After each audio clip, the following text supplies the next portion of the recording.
오늘 여러분과 더불어서 함께 살펴보실 우리 하나님의 말씀의 제목은 구원의 역사를 이루는 힘의 근원이라는 주제를 가지고 하나님 말씀 상고해보는 시간 갖도록 하겠습니다. 오늘 여러분과 저는 이 구원의 역사의 그 힘의 근원이 어디에서부터 누구로부터 이와 같이 오게 되는가를 다시 한번 생각하시면서 주여 저는 죄인이로소이다, 세리의 기도와 같은 믿음을 갖고서 그저 구원 주신 그 은혜만 하더라도 감사하고 기쁩니다 라고 생각하면서 열심히 천국길을 향해서 달려갈 줄 아는 그런 우리 시온의 가족들이 다 되셔야 되지 않겠습니까? 오늘 구원의 역사를 이루는 그 힘의 근원 과연 어디에서 나오는지 우리 출애굽기 17장을 통해서 확인을 해보도록 합시다. 17장 8절의 말씀 보시면 때에 아말렉이 이르러 이스라엘과 르비딤에서 싸우니라. 모세가 여호수아에게 이르되 우리를 위하여 사람들을 택하여 나가서 아말렉과 싸우라. 내일 내가 하나님의 지팡이를 손에 잡고 산꼭대기에 서리라. 여호수아가 모세의 말대로 행하여 아말렉과 싸우고 모세와 아론과 훌은 산꼭대기에 올라가서 모세가 손을 들면 이스라엘이 이기고 손을 내리면 아말렉이 이기더니 모세의 팔이 피곤하며 그들이 돌을 가져다가 모세 아래 놓아서 그로 그 위에 앉게 하고 아론과 훌이 하나는 이 편에 하나는 저 편에서 모세 손을 붙들어 올렸더니 그 손이 해가 지도록 내려오지 아니하는지라. 여호수아가 칼날로 아말렉과 그 백성을 쳐서 파하더라 했습니다. 40년 광야 생활 진행하는 그 과정에서 아말렉과의 그 전투에서 일어났던 놀라운 역사였습니다. 모세가 이제 여호수아를 아말렉과 전쟁하는데 최일선에 세우게 되고 이스라엘 군대는 여호수아를 따라서 전쟁하러 갔습니다. 전투가 한참 치열한데 아말렉은 이스라엘 군대를, 이스라엘 군대는 아말렉 군대를 서로 그렇게 대치해서 전쟁하고 있는 이 과정에 한 번은 밀리고 한 번은 승리하고 이런 상황이 계속 반복되는 겁니다. 아무리 훌륭한 지략을 가지고 훌륭한 지도력을 가졌다 하더라도 이스라엘 백성들이 패퇴할 수밖에 없는 이유가 있었습니다. 산 위에서 모세 팔이 어떻게 되기 때문입니까? 내려갔기 때문에 어떤 전술, 어떤 지략, 어떤 용맹한 용장이 나온다고 하더라도 이스라엘 백성들은 퇴각할 수밖에 없는 그런 상황이 연출이 되었습니다. 그런데 이스라엘 쪽에서 성기를 또 잡기 시작합니다. 왜 그랬습니까? 산 위에 보니까 모세 팔이 올라가 있었습니다. 모세 팔이 올라가면 이스라엘이 이기고 팔이 내려오면 이스라엘 백성들이 패배하고 있습니다. 그렇다면 여기에서 오늘날 우리와 하나님과의 그 관계를 잘 한번 생각해 봅시다. 이 땅에서 지혜가 좋고 총명하고 또 명석하고 명철이 넘치는 어떤 지도자가 있고 하나님께서 아무것도 도와주지 아니하시는 가운데 있다. 과연 이 구원의 역사가 이루어질 수 있겠습니까? 절대 될 수가 없습니다. 하나님께서 수고를 하시고 팔을 들어주시는 이 역사 속에 이스라엘의 승리가 이루어졌습니다. 여기에는 모세 또 여호수아 이스라엘 군대의 능력이 조금도 가미되어 있지 않습니다. 오직 모세의 팔이 내려오느냐 올라가느냐에 따라서 아말렉과 이스라엘 군대의 승패가 좌우됐더라는 것이죠. 오늘날 우리 구원의 모든 역사, 전 세계를 향해서 복음을 전파하는 이 역사에도 하나님의 도우심이 아니 계시고 하나님의 역사하심이 아니 계신데 우리 사람들끼리만 모여서 전 세계를 복음화하자 이루어질 수 있겠습니까? 절대 그건 불가능한 일입니다. 그렇다면 오늘날 이 시대 우리들이 마치 여호수아나 이스라엘의 군대와 같이 누구의 도움이, 누구의 지지가 절대적으로 필요합니까? 우리 하나님의 지지와 하나님의 기도와 하나님의 응원이 절대적으로 필요하죠. 그것이 없이는 전 세계 복음은 완성될 수가 없습니다. 이런 지난날의 역사를 하나님께서 보여주신 것은 그림자로 보여주신 구약의 그 모든 역사는 오늘날 이 시대에도 반드시 이렇게 이루어진다는 것을 보여주고 있는 것 아니겠습니까? 아무리 여호수아라 하더라도, 아무리 이스라엘에 용맹한 어떤 군대 장관들이 수십 명, 수백 명, 수천 명이 있다 하더라도 모세의 팔이 내려오고는 결단코 이길 수가 없습니다. 이처럼 이 마지막 복음의 역사도 그 모든 힘의 근원이 어디에서부터 오는가를 우리가 항상 잊지 말고 복음에 또 임할 수 있는 한 해가 되어야 되겠습니다. 출애굽기 14장 10절의 말씀 보겠습니다. 바로가 가까이 올 때에 이스라엘 자손이 눈을 들어본 적 애굽 사람들이 자기 뒤에 미친지라. 이스라엘 자손이 심히 두려워하여 여호와께 부르짖고 그들이 모세에게 이르되 애굽 땅에 매장지가 없어서 당신이 우리를 이끌어내어 이 광야에서 죽게 하나뇨? 어찌하여 당신이 우리를 애굽에서 이끌어내어 이같이 우리에게 하나뇨? 우리가 애굽에서 당신에게 고한 말이 이것이 아니뇨? 이러기를 우리를 버려두라. 우리가 애굽 사람을 섬길 것이라 하지 아니하더뇨? 애굽 사람을 섬기는 것이 광야에서 죽는 것보다 낫겠노라. 모세가 백성에게 이르되 너희는 두려워 말고 가만히 서서 여호와께서 오늘날 너희를 위하여 행하시는 구원을 보라. 너희가 오늘 본 애굽 사람을 또 다시는 영원히 보지 못하리라. 여호와께서 너희를 위하여 싸우시리니 너희는 가만히 있을지니라. 여호와께서 모세에게 이르시되 너는 어찌하여 내게 부르짖나뇨? 이스라엘 자손을 명하여 앞으로 나가게 하고 지팡이를 들고 손을 바다 위로 내밀어 그것으로 갈라지게 하라. 이스라엘 자손이 바다 가운데 육지로 행하리라. 내가 애굽 사람의 마음을 강팍케 할 것인즉 그들이 그 뒤를 따라 들어갈 것이라. 내가 바로와 그 모든 군대와 그 병거와 마병을 인하여 영광을 얻으리니 내가 바로와 병거와 마병을 인하여 영광을 얻을 때에야 애굽 사람이 나를 여호와인 줄 알리라 하시더니 이스라엘 진 앞에 행하던 하나님의 사자가 옮겨 그 뒤로 행하며 구름 기둥도 앞에서 뒤로 옮겨 애굽 진과 이스라엘 진 사이에 이르렀으니 저편은 구름과 흑암이 있고 이편은 밤이 광명하므로 밤새도록 저편이 이편에 가까이 못하더라. 모세가 바다 위로 손을 내어민데 여호와께서 큰 동풍으로 밤새도록 바닷물을 물러가게 하시니 물이 갈라져 바다가 마른 땅이 된지라 하고 했습니다. 홍해의 그 역사를 우리가 바라보게 되면 이스라엘 백성들이 애굽 땅에서 나와서 젖과 꿀이 흐르는 가나안 땅으로 진행하는데 가장 큰 장애물 중에 하나였습니다. 홍해 수심은 굉장히 깊습니다. 그리고 또 이편과 저편의 거리를 보더라도 굉장히 그 넓은 어떤 바다였습니다.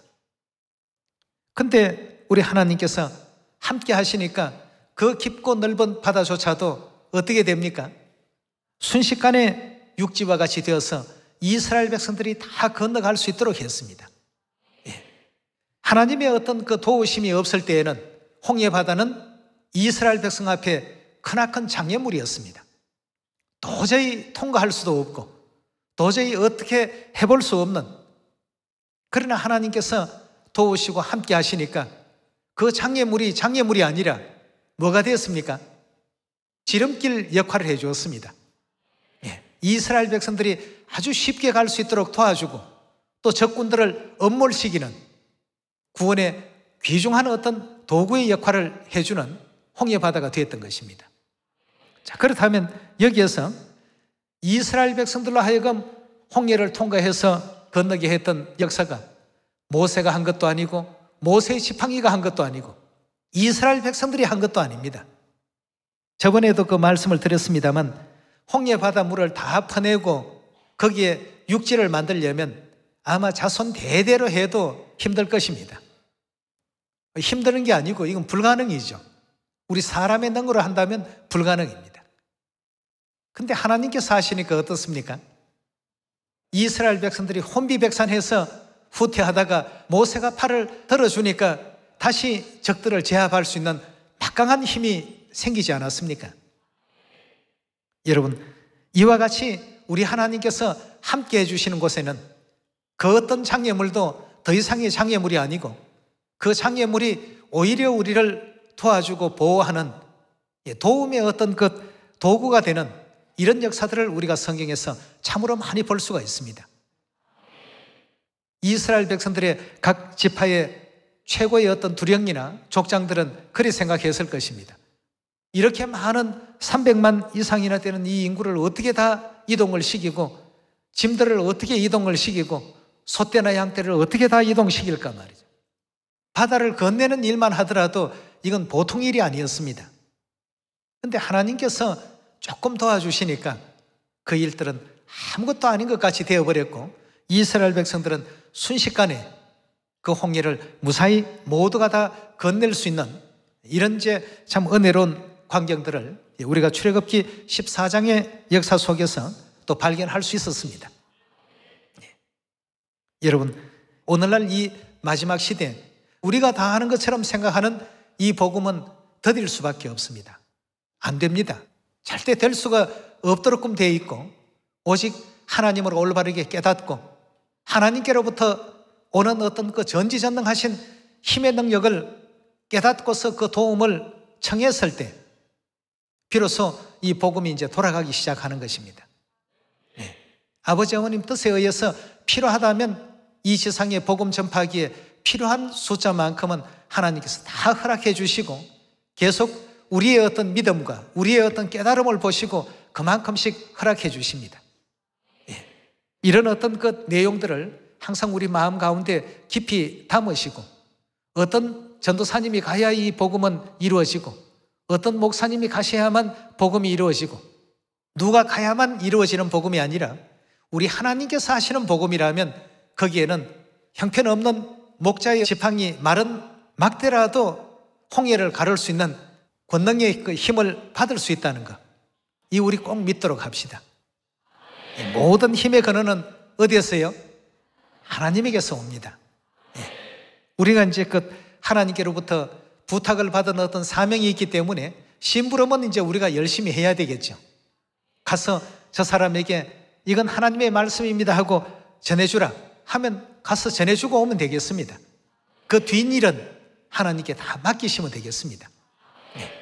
여호수아가 아무리 훌륭한 무기를 많이 만들고 훌륭한 어떤 그 병장기를 많이 들고 또 수많은 어떤 병력을 휘하에 거느렸다 하더라도 모세가 팔을 내리고 있으면 여호수아나 그 이스라엘 군대는 어떻습니까? 아무런 힘을 쓸 수가 없습니다. 하나님이 도우셔야 됩니다. 위에서 돕지 아니하고는 그 어떤 구원의 역사도 진일보할 수 없고 진행될 수 없다는 것이 3500년 전 그 광야 40년의 역사에서도 오늘날 우리 시대의 역사에서도 충분히 우리가 볼 수 있는 일 아니겠습니까? 우리가 다른 것은 혹시 잃어버릴 수도 있고 또 뭐 흘려버릴 수도 있겠지만 하나님만큼은 우리가 어떤 곳에서라도 잊어버리거나 이건 내가 했는데 하는 이런 잘못된 생각을 하지 않는 우리가 되어야 되겠습니다. 여호수아가 만일 아말렉과 전쟁해서 내가 다 승리를 이뤄놓은 것인데 하면 모세가 그 다음부터 팔에 힘을 쭉 빼고 그냥 차례 자세로 팔을 내리고 너 여호수아 군대 거느리고 가서 아말렉과 다시 한번 전쟁을 해보라. 결과가 어찌 나오겠습니까? 절대 이길 수 없는 전쟁입니다. 여러분, 우리는 어디에서 이런 구원의 힘이 우리에게 주어질까 하는 것을 항상 생각해야 되겠습니다. 어떤 방법에서 나오는 것도 아니고 어떤 사람의 힘에 의해서 나오는 것도 아니고 우리 다 죄인인데 죄인들이 어떤 힘을 가지고 죄에 빠진 다른 죄인을 구원에 이를 수 있도록 그렇게 이끌 수가 있겠습니까? 오직 의로우신 우리 하나님의 힘이 가미가 되었을 때 그 힘의 권능을 덧입은 사람들이 이 죄인들을 구원할 수 있는 능력을 갖게 된다는 것입니다. 그래서 어떤 방법이나 어떤 수단이나 어떤 도구도 하나님을 잊고 내 힘만 가지고 하는 이와 같은 그 복음은 결단코 이루어질 수 없다는 것을 홍해의 그 역사 속에서도 우리가 다시 한번 확인할 수 있는 대목입니다. 민수기서 21장 4절의 가르침을 함께 보겠습니다. 백성이 호르산에서 진행하여 홍해 길로 쫓아 에돔 땅에 둘러 행하려 하였다가 길로 인하여 백성의 마음이 상하니라. 백성이 하나님과 모세를 향하여 원망하되 어찌하여 우리를 애굽에서 인도하여 올려서 이 광야에서 죽게 하는고 이곳에는 식물도 없고 물도 없도다. 우리 마음이 이 박한 식물을 싫어하노라 하며 여호와께서 불뱀들을 백성 중에 보내어 백성을 물게 하심으로 이스라엘 백성 중에 죽은 자가 많은지라. 백성이 모세에게 이르러 가로되 우리가 여호와와 당신을 향하여 원망함으로 범죄하여 사오니 여호와께 기도하여 이 뱀들을 우리에게서 떠나게 하소서. 모세가 백성을 위하여 기도하며 여호와께서 모세에게 이르시되 불뱀을 만들어 장대 위에 달라 물린 자마다 그것을 보면 어찌 된다고요? 살리라. 모세가 놋뱀을 만들어 장대 위에 다니 뱀에게 물린 자마다 놋뱀을 쳐다본 적 살더라고 했습니다. 자, 여기 놋뱀 사건에도 참 중요한 내용들이 참 많습니다. 백성들이 놋뱀을 쳐다보고 전부 살았습니다. 그러나 어리석게도 히스기야 왕 시대까지 무려 800여 년 동안 거의 1000년 가까운 세월이죠. 그때까지 이 놋뱀을 섬겼습니다. 왜 섬겼느냐? 자기들을 살려주었다고 말이죠. 여러분, 이러니까 이제 오류에 빠지는 겁니다. 하나님을 잊어버리고 다른 것을 눈에 보이는 현상을 쫓아가다 보니까 오류에 빠지기 시작했습니다. 하나님께서 원치 않는 우상을 만들었고 하나님께서 원치 않는 우상 숭배를 하게 됐던 것입니다. 그럼 우리가 잘 아는 바와 같이 여기 놋뱀이 어떤 신통력을 부려서 불뱀에게 물린 이스라엘 백성들을 다 낫게 한 것입니까? 아니죠. 여기에 힘의 근원은 어디에 있었습니까? 결코 놋뱀 그 자체가 신통력을 부린 것도 아니고 놋뱀을 쳐다보라 그리하면 살리라고 했던 그 하나님의 말씀의 그 능력이 그 말씀을 순종하고 쳐다본 그 모든 사람들이 다 믿음을 통해서 살게 된 것 아니겠습니까? 네. 결국 그 구원의 사역 뒤에는 항상 늘 누가 계셨습니까? 하나님이 계십니다. 네. 아말렉과의 전투에서 승리했던 여호수아의 그 군대나 또 홍해를 지팡이로서 갈랐던 모세의 역사나 놋뱀의 이 사건, 이 세 사건을 통해서 바라보게 된다면 수많은 이스라엘 백성들의 그 일 뒤에는 늘 하나님의 그 힘이 작용되어 있었다는 사실을 발견할 수 있지 않습니까? 이 사실을 통해서 본다면 오늘날 우리는 우리의 그 구원을 누구에게 의지해야 되겠습니까? 예. 이 사람을 쳐다보거나 어떤 환경을 쳐다보거나 어떤 조건을 쳐다보거나 그렇게 된다면 늘 이스라엘 백성들과 같이 원망만 하다가 믿음의 광야길을 마칠 수밖에 없습니다. 복음을 진행해가는 과정에 때로는 부족한 것도 많고 때로는 우리 앞에 장애물도 많이 있습니다. 그러나 내가 세상 끝날까지 너희와 항상 함께 할 것이다 하신 누가 계십니까? 그 어려운 장애물도 아무 장애가 아닌 것처럼 오히려 우리를 돕는 도구로 변화시킬 수 있는 권능을 가지신 하나님이 우리를 돕고 계십니다. 이 모든 구원의 그 근원, 그 힘은 오직 하나님께서 팔을 들어주실 때 가능했구나 하는 사실을 우리가 늘 마음에 또 되새기고 하나님께 영광을 돌릴 줄 아는 또 감사를 드릴 줄 아는 그런 여러분과 제가 되어야 되지 않겠습니까? 이런 일을 이제 하나님께서 주의 주시기 위해서 신명기 8장에 이렇게 가르침을 주셨습니다. 8장 11절입니다. 내가 오늘날 내게 명하는 여호와의 명령과 법도와 규례를 지키지 아니하고 내 하나님 여호와를 잊어버리게 되지 않도록 삼가할지어다 고 했습니다. 하나님을 잊어버리지 말라고 했습니다. 광야의 교훈 가운데 가장 중요한 핵심은 하나님을 잊어버리지 않는 것. 아니 뭐 장애물이 있을 때는 하나님 이것만 해결해 주시면 마음과 목숨과 온갖 것을 하나님을 향해서 다 할떡기 그렇게 얘기해 놓고 그 문제를 해결을 받고 보니까 마음이 또 변합니다. 그래서 감사합니다라는 다자가 끝나기도 전에 또 다른 이제 원망과 불평이 쏟아지는 것이죠. 여러분, 우리는 하나님을 잊어버리면 안 됩니다.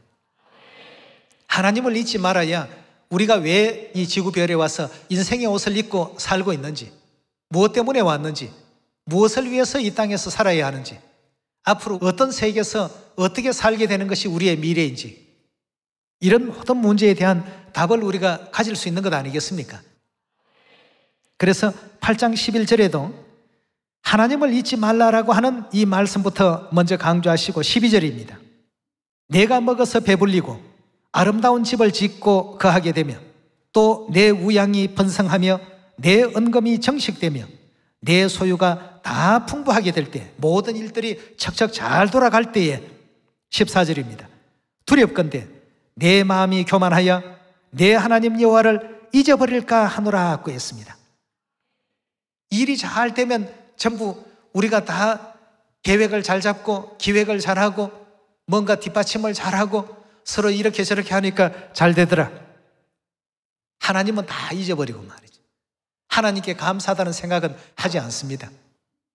그래서 신명기서 8장에는 하나님을 잊어버리게 되지 않도록 좀 조심하라. 하나님을 잊어버린 우리 신앙의 생활은 그 어떤 것도 어떻습니까? 아무 의미가 없습니다. 신명기 8장 12절의 말씀 다시 보겠습니다. 내가 먹어서 배불리고 아름다운 집을 짓고 거하게 되며 또 내 우양이 번성하고 내 은금이 정식되며 내 소유가 다 풍부하게 될 때에 두렵건대 내 마음이 교만하여 내 하나님 여호와를 잊어버릴까 하노라. 여호와는 너를 애굽 땅에서 종되었던 집에서 이끌어내시고 너를 인도하여 그 광대하고 위험한 광야 곧 불뱀과 전갈이 있고 물이 없는 간조한 땅을 지나게 하셨으며 또 너를 위하여 물을 굳은 반석에 내셨으며 내 열조도 알지 못하던 만나를 광야에서 내게 먹이셨나니 이는 다 너를 낮추시며 너를 어떻게 했다고요? 이 상황에 놔둬 보니까 하나님을 잊어버리고 저 상황에 좀 놔둬 보니까 잊어버리고 좋은 환경에 놔둬 보면 자꾸만 잊어버립니다.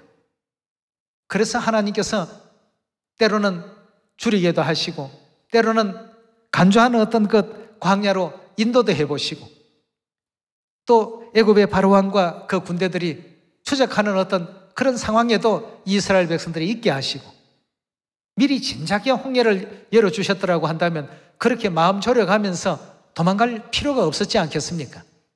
이 상황 모두 하나하나를 다 바라보게 될 것 같으면 하나님께서 우리에게 뭘 해보셨다고요? 너를 낮추시고 너를 시험을 했더라고 했습니다. 너를 시험하사 마침내 내게 복을 주려 하심이라.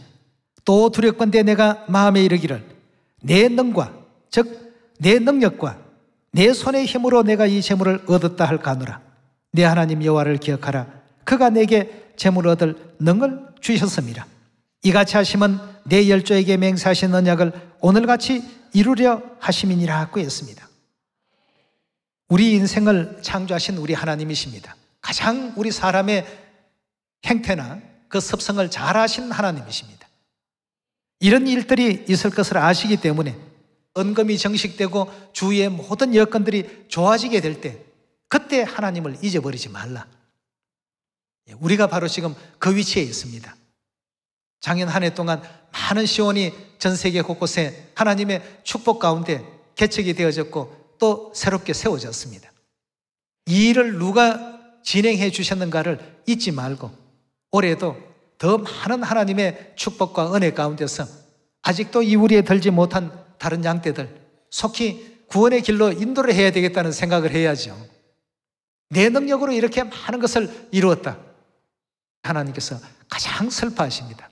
하나님께서 지금까지 다 막아주셨고 문제될 것을 다 보호해 주셨고 장애물로 여겼던 곳에 하나님께서 길을 만들어 주셨고 무사히 통과하도록 해주셨는데 다 자기 능력으로 했다라고 생각하니까 그럼 너 능력으로 한번 해보거라 하고 하나님의 어떤 도우심이 끊어져 버리게 된다면 곳곳에서 수많은 어떤 그 문제가 발발할 수밖에 없습니다. 우리 시온은 하나님이 계십니다. 아버지 하나님뿐만 아니라 어머니 하나님이 계시죠. 우리 엘로힘 하나님께서 이 복음을 진행해 주시고 이끌어 주시고 우리가 또 지쳐서 힘들어할 때마다 용기 주시고 힘 주셔서 은혜롭게 사마리아 땅 끝까지 복음을 전할 수 있는 사명을 지금 감당하고 있지 않습니까? 내 능력이 아니라 하나님 능력으로 다 이루어진 내용이니까 올해도 열심히 심부름 잘할 수 있는 시온의 자녀들이 다 되게 해 주십시오. 올해도 아버지 어머니께 이런 기도 속에 진행해 보도록 합시다. 내 손의 능력으로 이 모든 것을 다 이루었다라고 생각하는 사람들에게 하나님께서 고린도전서 4장에서 이런 말씀을 이제 던졌습니다. 4장 7절입니다. 누가 너를 구별하였나뇨? 내게 있는 것 중에 받지 않는 것이 무엇이뇨? 너가 받았은즉 어찌하여 받지 아니한 것 같이 자랑하느뇨? 라고 했습니다. 전부 하나님께서 주셨고 할 수 있도록 해주셨고 못할 때는 길도 만들어 주셨고 더 못할 때는 길을 만들어 주신 것뿐만 아니라 그 장애물이 나를 돕는 도움의 어떤 수단으로 변화시켜 주셔서 그 모든 어려웠던 그 과정들을 무사히 또 지나오게끔 했던 것이 광야 40년의 모든 일들 아니었겠습니까? 이걸 보면서 우리가 믿음의 광야길을 걸어가면서 하나님을 잊어버리면 절대 안 된다는 믿음의 마음을 간직해야 되겠습니다. 우리가 생각할 때는 어떻게 저런 곳까지 복음이 됐을까? 저 추운 알래스카까지 에스키모인들 진리를 받고 시온으로 들어왔다. 놀라운 일입니다. 거기까지 복음이 다 들어갔다. 놀랍지 않습니까? 히말라야 같은 그런 높은 고산 지역, 세르뚱 마을이나 더 높은 고산지대에 시온이 지금 건설되어 있거든요. 그런 데까지 복음이 들어가리라고는 상상을 못했습니다. 사마리아 땅끝까지 하니까 뭐 어느 정도 민족들에게만 전해지면 다 끝나겠지 생각했는데 하나님께서는 하나님의 백성이 있는 곳이라면 어떤 곳이든 우리의 발걸음을 옮기게 해주시고 열매를 다 맺게 해주시는 역사를 이루어 가신다는 것, 우리 하나님께 감사드리지 않을 수가 없죠. 모든 힘의 근원은 우리 개인의 어떤 능력에서 뿜어져 나오는 것이 아니고 오직 우리 하나님께서 길을 여실 때 여호수아가 아무리 튼튼한 팔을 가졌다 할지라도 용맹한 어떤 지략을 가졌다 할지라도 모세의 팔이 올라가는 그 순간이어야만 승리할 수 있다는 것 절대 잊어버리지 마시고 사마리아와 땅끝까지 복음을 전파하는 일에 항상 우리 아버지 어머니 도와주십시오. 함께 해주십시오. 아버지 어머니 도우심이 없이는 저희들로서는 홍해의 물을 수천 년 퍼내도 다 못합니다. 그러나 하나님께서 하시면 내미는 순간에 이미 길은 만들어졌고 우리에게 장애물로 여겨졌던 것이 장애물이 아닌 지름길의 역할을 해주고 있으니까 말이죠. 오늘도 아버지 어머니 도와주십시오. 함께 해주십시오. 세상 끝날까지 너희와 항상 함께 할 것이라 하셨으니까 세상 끝날까지 그리고 영원한 천국에서도 영생 무궁토록 함께 해주십시오. 힘 주십시오 하고 항상 열심히 간절히 기도하는 가운데 이루어가는 우리 복음이 꼭 되기를 바라겠습니다. 오직 아버지 어머님만 믿고 의지하고 또 인도하심을 따라서 천국까지 기쁜 마음과 순종하는 마음으로 따를 수 있는 여러분이 꼭 되시기를 부탁드리면서 오늘 말씀 마치도록 하겠습니다. 감사합니다.